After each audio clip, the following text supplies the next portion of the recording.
Decades after Steve McQueen's passing, discoveries on the content of his garage has left the entire world shocked.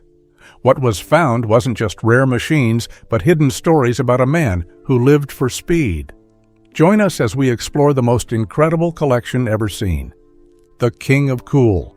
Steve McQueen's love for machines started early, and it grew stronger with every year. He found his way into racing through the dirt and noise of weekend motorcycle competitions at Long Island City Raceway. He bought his first two motorcycles, a Triumph and a Harley-Davidson. And from that point, racing became part of his life.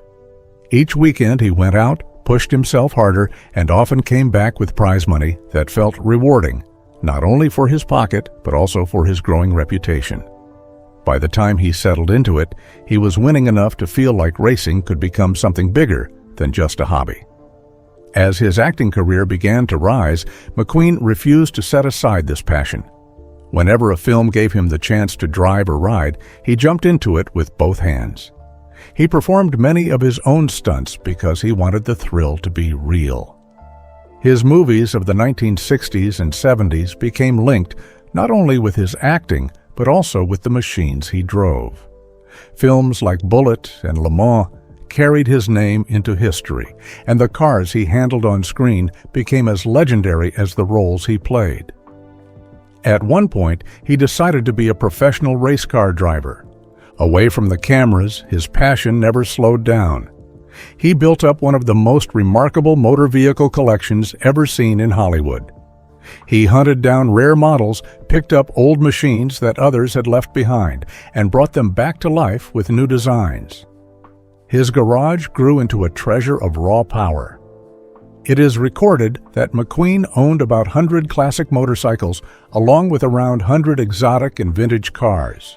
Some had been used in his films, while others were machines he admired for their design or had once driven on the track. Unlike many collectors who simply put cars on display, McQueen lived with his machines. He took them out, tested their strength, and pushed them to their limits whenever he found the chance. For him, owning these vehicles was never about showing off. It was about feeling the engine roar, gripping the wheel, and holding on as the speed carried him forward. His life, both on screen and off, became shaped by this love for cars and motorcycles, a love that never faded, but kept driving him until the end. Let's take a look at some of his most famous rides. Number 1. The rarest and most treasured car in Steve McQueen's garage was the 1956 Jaguar XKSS. Only 16 of these machines were ever built, and owning one already placed him in a small circle of drivers. Painted in deep British racing green, the car looked fierce and carried itself like it belonged on the track. Its sleek lines showed off its racing roots, as it was created as a road version of the Jaguar D-Type, a car that had already proven itself in competition. Under the hood sat a 3.4-liter straight-six engine, enough to produce about 250 horsepower. This much strength, combined with the car's light frame, gave it breathtaking speed. It was the kind of machine that seemed to leap forward the moment it was set loose, gripping the road with precision. The design brought together beauty and aggression, making it stand out even among the finest cars of its era. McQueen grew so attached to this Jaguar that after letting it go once, he later hunted it down and bought it back. He came to see that nothing else could deliver the same mix of elegance and raw power. Today, the Jaguar XKSS is considered one of the most valuable collector cars in the world, and the fact that McQueen drove it pushes its legend even further, securing its place in motoring history. Number 2. The Jaguar D-Type stood as one of the greatest machines ever built for the track, so adding it to his collection showed how deeply McQueen valued the history of racing. This car was shaped with speed in mind, its body crafted from lightweight aluminum that allowed it to cut through the air with ease. The tall fin set just behind the driver's seat gave it a look unlike any other, while also helping it stay steady at high speeds. At its heart sat a 3.4-liter straight-six engine, a unit that carried immense strength for its time. When pushed hard, it produced the kind of power that turned endurance races into opportunities for dominance. In the 1950s, the D-Type rose above its rivals and went on to secure victory at Le Mans, not once, but 3 times. Those wins placed it firmly in the story of motorsport, remembered as a car that could endure the harshest challenges and still come out on top. For McQueen, owning this car was about more than keeping a rare machine. It was about holding on to a piece of racing history and showing respect for the legends of the past. Every part of its design spoke of purpose, built to perform and built to win. Each detail of the D-Type carried weight, and McQueen made sure to keep that legacy alive. Number 3. The 1969 Chevrolet Camaro SS carried the true spirit of American muscle, and McQueen made sure it had a place among his prized machines. Built with a 396 cubic inch V8 engine, the car pushed out strength that could be felt the moment it came alive.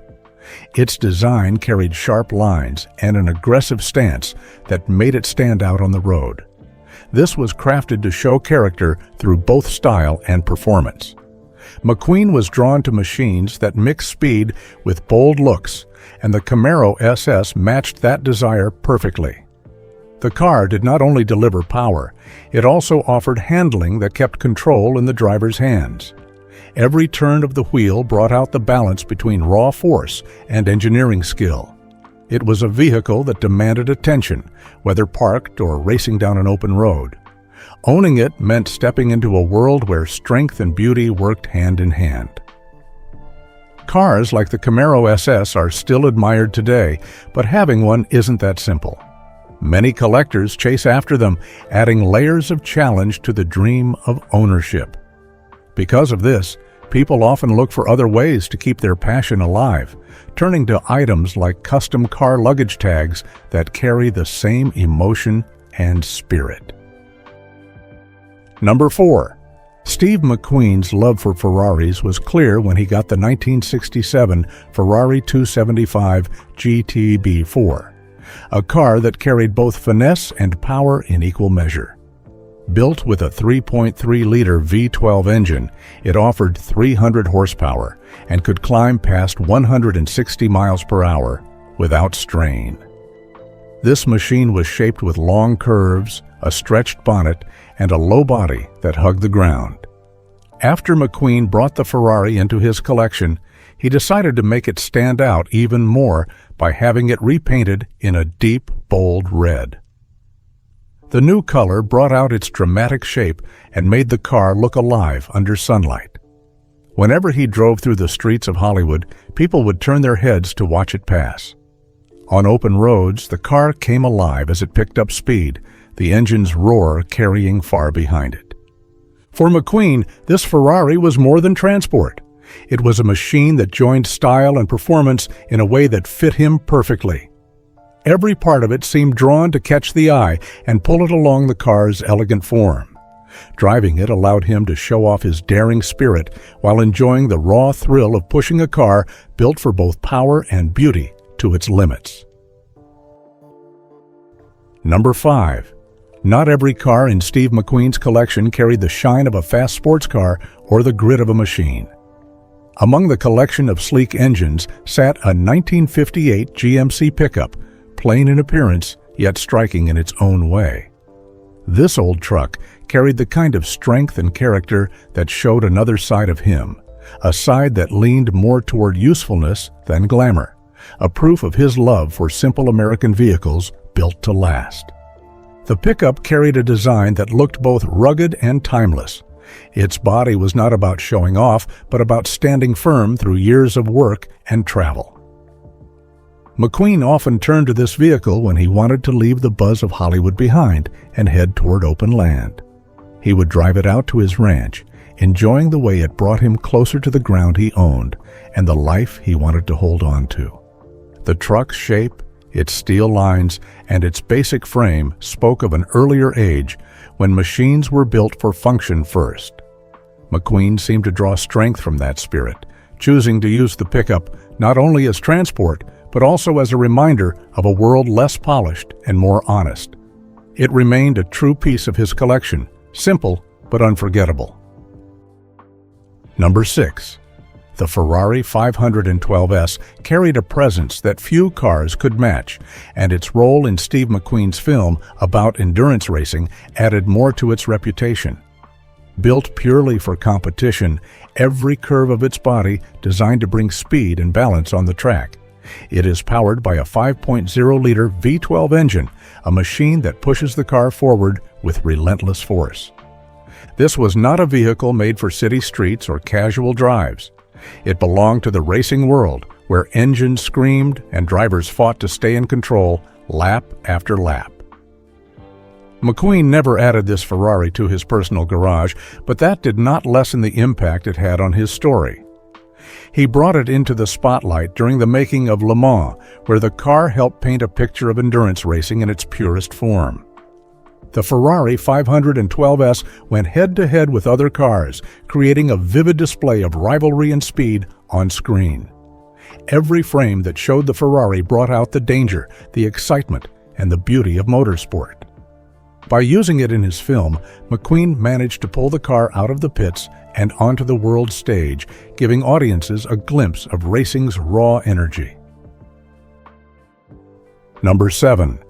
The 1958 Porsche 356-1600. Super Speedster carried a different charm in Steve McQueen's collection. It was not built for raw strength like the heavy American muscle cars he often drove, but for steadiness on the road. The car carried a 1.6-liter flat-four engine that gave out around 75 horsepower. On paper, that number looked small, but the car's light frame allowed it to move with surprising speed and agility. When taken onto winding roads, it showed its true character by gripping tight corners and flowing smoothly through bends. McQueen was drawn to machines that gave him a strong connection to the road, and the Speedster managed to do that perfectly. The design followed a simple style, focusing on the pure experience of driving.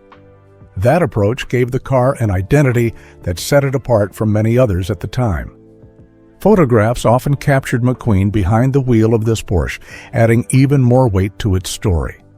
He used the car not just as transport, but as a way to break away from everything around him and feel the rhythm of the road. Over the years, the Super Speedster has become one of the most admired models ever made by Porsche, and McQueen's link to it only strengthened its legend. Number 8. Steve McQueen had a strong love for both cars and motorcycles, and he often showed this passion through the machines he chose. Among the many bikes he owned, the 1971 Husqvarna 400 Cross stood out as one of the most famous. This powerful off-road motorcycle gained wide attention when McQueen was photographed riding it midair for the cover of Sports Illustrated, a picture that perfectly showed the way he lived for speed and excitement. The Husqvarna had a lightweight frame and a strong engine that made it perfect for racing on dirt tracks and pushing through rough trails. McQueen often took it out to test his limits, riding hard and fast over tough ground. His bond with the bike lifted its reputation and pushed it into motorcycling history. Number 9.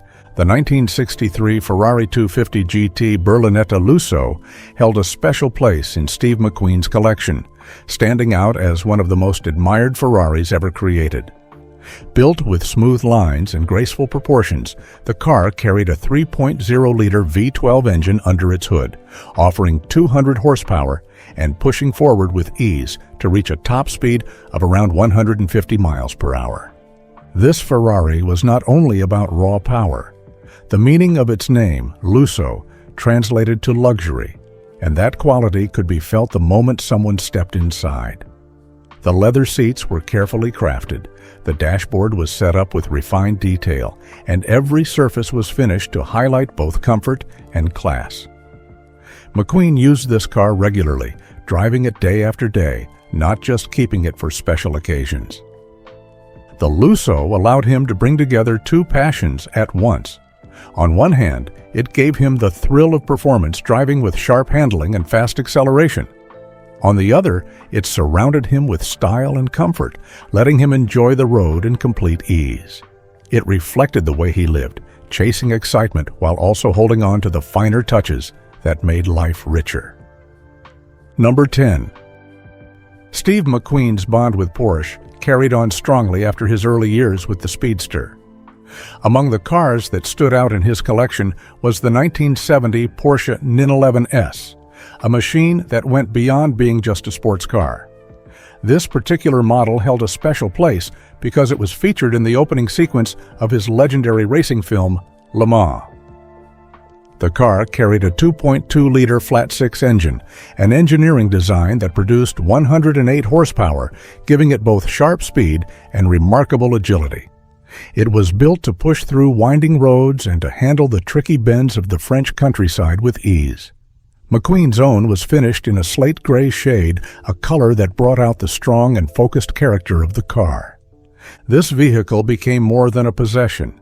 It turned into a reflection of his devotion to racing and to exact control behind the wheel. He used it often, driving it hard and bringing out everything it could deliver. Over time, this car became part of his public image. Today, this Porsche is seen as one of the most desired early models. Collectors and enthusiasts continue to look back at it as a rare piece that joined artistry and design with raw mechanical power. Number 11. Even though Steve McQueen never added the Porsche 917 to his personal garage, the car cannot be left out when talking about his world of machines. This car carried a design and performance that stood far ahead of its time. Built with a flat 12 engine, it pushed out incredible speed and strength that allowed it to dominate endurance tracks. It stood out most at Le Mans, where it stormed to victory in both 1970 and 1971, marking itself as one of the greatest race cars ever built. McQueen grew deeply drawn to it. When he decided to bring racing to the screen with Le Mans, the car became part of the story. Its sharp shape, its power, and its ability to hold the road under punishing conditions all came together in scenes that pulled viewers straight into the race. The 917 did more than just show up on film. It made a name, and fans began to link the car directly with the spirit of Le Mans itself. Number 12. The 1968 Ford Mustang GT 390 became tied forever to Steve McQueen because of its unforgettable role in the movie Bullitt. Painted in deep Highland green, the car tore through the steep streets of San Francisco during the famous chase that became a turning point for action films. The way the Mustang bounced, slid, and roared through every turn burned itself into history as one of the greatest movie car scenes ever filmed. Under its hood sat a 390 cubic inch V8, a true powerhouse that gave the car the speed and strength of a proper American muscle machine. McQueen handled much of the driving himself, pushing the Mustang through dangerous stunts and making the action feel real. The combination of his skill and the Mustang's performance turned the car into a beast. Despite his attachment, McQueen never managed to take ownership of the Mustang he drove in the film. The cars for the production were fitted with a modified drivetrain to match his driving style. 2 Mustangs were used. One ended up wrecked and was thought to be gone forever. But decades later, it turned up in Mexico in 2017. The other, which McQueen tried to buy back in 1977, stayed hidden for years, carefully kept away from public view. In 2018, the surviving Mustang appeared at the North American International Auto Show. It stood on display alongside a modern 2019 Mustang Bullitt, but carried the same marks of wear it had from the filming days. 2 years later, the original car returned to the spotlight and breaking records with a sale price of $3.4 million, proving its legendary place in automotive and film history. But what happened to the man behind all these? Forever a legend. In the early months of 1978, Steve McQueen started to face a troubling cough that refused to go away. At first, he tried to cut out cigarettes, hoping that giving them up would help. He went through different rounds of antibiotics, trusting that one of them might clear up the problem. But nothing worked. The cough grew worse, and his breathing started to slow him down more each day. Even when he kept pushing forward with his work on the film The Hunter, the illness stayed with him. When the project was finally completed, he decided it was time to go through more serious medical checks to find out what was happening inside his body. The tests brought answers that were far more painful than anything he had imagined. On December 22, 1979, a biopsy confirmed the truth. McQueen had pleural mesothelioma, a rare form of cancer that strikes the lining of the lungs. The doctors explained that it was linked to asbestos exposure and that no cure was known. That news forced him to look back at his own past and think about the moments when he might have come into contact with the deadly substance. He thought about the film sets he had worked on where asbestos-packed insulation was common. He also remembered the protective gear he wore during his racing career. But what returned to his memory most sharply was his time in the Marines. He had once worked on a ship crew tasked with pulling asbestos insulation off pipes. The air had been filled with dust while he worked, and now he believed that those long days of exposure had set the roots of his illness deep inside his body. By the beginning of 1980, the cancer had already spread further. The fight became harder with each passing week. He tried to keep the truth hidden, but in March, a tabloid released the news that he had terminal cancer. He stepped away from the public eye, staying out of the spotlight as much as he could. Still, he could not escape the reality of his illness. By July, doctors in the United States told him there was nothing more they could do. With hope slipping away, McQueen traveled south to Mexico, searching for another solution. He reached Rosarito Beach, where he placed his faith in an alternative healer. The man he turned to was William Donald Kelly, a figure known more for controversy than for science.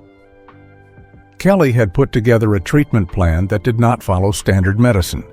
The treatment included coffee enemas, daily injections made from live animal cells, heavy shampoo routines, frequent massages, and doses of Laetrile, a substance taken from apricot pits that experts had already dismissed as both dangerous and useless. Yet McQueen decided to give it a try. He poured in huge sums of money, paying around $40,000 every month, which today would equal well over $150,000. Kelly had once been an orthodontist, but his license had been revoked. He held no medical degree, yet he promised recovery. Newspapers from both respected and sensational outlets reported on McQueen's desperate search for healing. In early October 1980, McQueen returned to the United States. His condition had grown worse. His abdomen swelled as large tumors pressed against him, showing just how deeply the disease had spread. By the end of October, McQueen made another journey back to Mexico, this time to Ciudad Juarez. Doctors had found a huge tumor on his liver that weighed nearly 5 pounds. In the United States, medical experts had warned him not to undergo surgery, fearing his heart would not be strong enough to endure the operation. But McQueen pushed forward. Using the name Samuel Shepard so that no one would recognize him, he checked into a small clinic. The staff who treated him did not know the truth about their patient. The surgery went ahead, but it was more than his weakened heart could handle. Just 12 hours after the operation, on November 7, 1980, McQueen succumbed to a heart attack. Reports said that he passed away in his sleep. He was only 50 years old. Steve McQueen's demise came far too early, and it closed the final chapter of a man who had built one of the most unforgettable careers in Hollywood. After his passing, a service was held to honor the life that had touched so many. Later, McQueen's body was cremated, and his ashes were carried out to the Pacific Ocean, where they were released into the waves. His last months had been filled with pain, constant travels, and a desperate chase for hope.